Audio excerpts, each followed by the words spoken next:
One of the most laughable notions in Canadian politics is the idea that our legacy media institutions are somehow completely neutral and unbiased when it comes to their coverage of Canadian politics, both on the reporting side as well as the analysis side. It seems like a lot of those who work in legacy media think that just because they don't outright endorse Justin Trudeau during a news broadcast, that we cannot detect that they're obviously trying to push people towards voting either for the Liberals or the NDP. And I have a perfect story today to highlight just how giddy the legacy media becomes whenever there's a story that slightly benefits Justin Trudeau. So I'm not sure if you remember, last week there was a Abacus data poll that had its results released that showed that the Conservative Party was only up 10 points on the Liberals. And now you're probably thinking, only up 10 points? Like, yeah, like 10 points is a pretty massive lead in Canadian politics. But it was a significant decrease compared to the other Abacus poll results that came out showing the Conservatives up, 14, 15, 16 points ahead of the Liberals. And so we had tons of legacy media reports, like op-ed pages that were dedicated to talking about how the downfall of Pierre Poilievre might happen and Justin Trudeau still in the game and how Pierre Poilievre's bad politicking is somehow giving Trudeau an angle to actually come back in popularity. It was never going to happen. Everyone was calling it immediately that this was probably going to be an outlier poll in the long run. And it didn't even take the long run for this to be manifest. It was proven pretty quickly that Justin Trudeau is not recovering whatsoever. But here's some of the recent poller results that we had from, I believe this one is Nanos, which shows the Conservatives at 41 and the Liberals at 25. That is a 16-point lead for the Conservatives. And then we had another poll come out that is an 18-point lead for the Conservatives from Main Street. And these two polls, even though they are leaning more conservative in their results, like obviously, the thing is Main Street and Nanos usually weren't giving the more, bullish kind of readings on how well the Conservatives were doing compared to the Abacus data poll. Maybe that's why people freaked out when Abacus showed the Conservatives only up 10, because usually Abacus was the pollster that was showing them up 16 and 18 previously. But regardless, I just want to get to what the media was doing at this time. So regardless if someone is an op-ed writer or a reporter, in the legacy media, there is this idea, and there's some independent outlets I would still consider legacy in the sense of the bubbles that they travel in. But whenever even someone like a Chantal Hubert writes an op-ed, even though she is an opinion journalist, they always act as if their opinions are come to through their just fact-based and objective mindset, as if it's not that these people are very heavily biased leftists who are trying to prop up Justin Trudeau. Like, remember when Pierre Poilievre, I've mentioned this several times on the show before, when Pierre Poilievre became the leader, over the next 5 months of his leadership, even though it takes a while for opposition leaders to gain name recognition with Canadians, and then you'll see the bump in the support of their party take a while to manifest because most Canadians are just kind of confused about what a leadership election even is. And I guess the Conservatives have a new leader. So it takes a while for the actual benefits of the new leader that they bring to the party to actually be seen in the polls. But Chantal Hubert did not take a second to go on about how Pierre Poilievre was unpopular. He's too radical. Canadians aren't accepting him. Oh, look how he's more unpopular than Justin Trudeau. And then around that June time of 2023, when Pierre Poilievre and the Conservatives skyrocketed in popularity, suddenly she went silent and she took a little bit of a leave of absence and a short vacation. And really, maybe she really was just taking a leave that was, predetermined. But it was a little bit sketchy that she suddenly left town as soon as people were wanting to her to explain why, Canadians have not swiveled hard against Pierre Poilievre. Regardless, but as soon as this Abacus data poll came out, we had articles like this.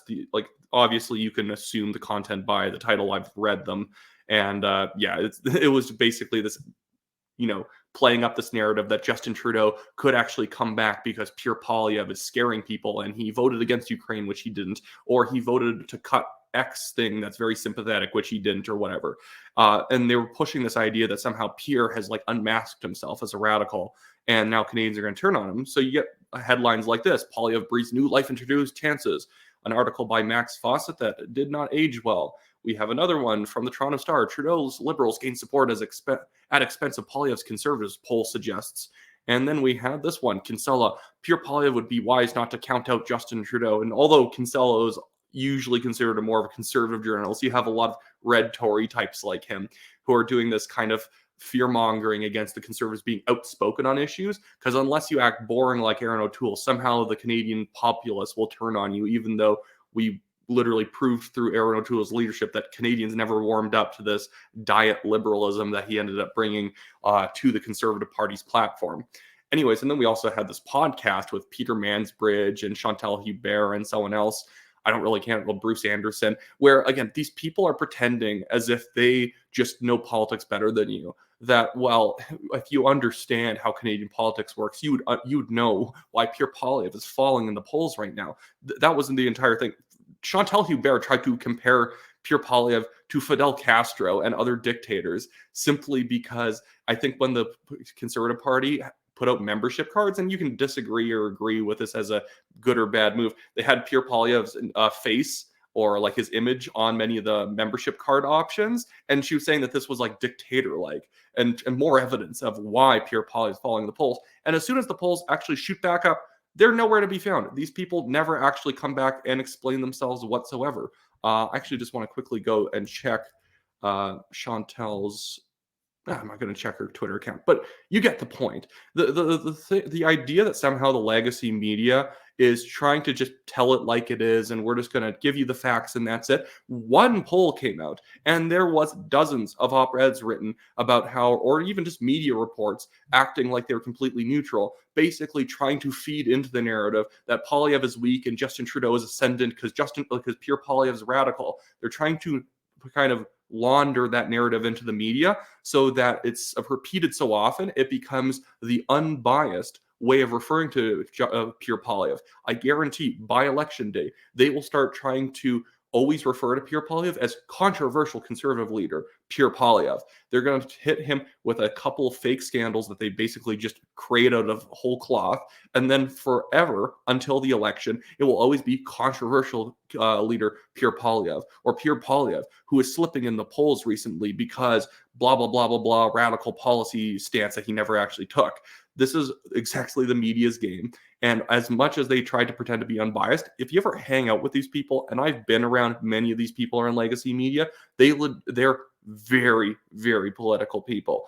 Even like everyone down to like people who report the weather. A lot of these people are extremely political individuals. They just pretend as if somehow because they, cite sources or whatever, or we've quoted an expert, that our reporting is more neutral, even though oftentimes it's the experts themselves, and the selection of the people that they call experts demonstrates just how hard left many of these people are. Many of the people that they'll quote in like stories about how the parental rights movement is radical are usually like, democratic socialist types. They're usually the types of people who think that Antifa is a fantastic organization.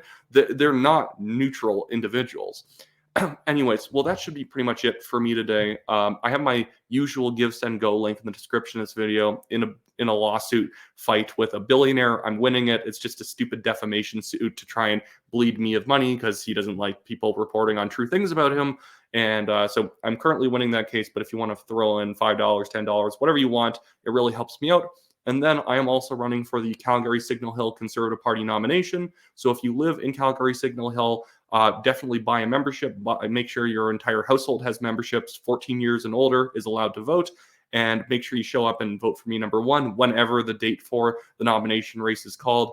Based on the fact that if I get 338 views on this video, at least one of you probably lives in the Signal Hill riding. Make sure you check where you live, especially if you live in the city of Calgary. It's important to always know what riding you're in. It allows you to engage far more thoroughly in your sort of community if you actually know which sort of political districts that you live in. But other than that, I'll see everyone in my next video.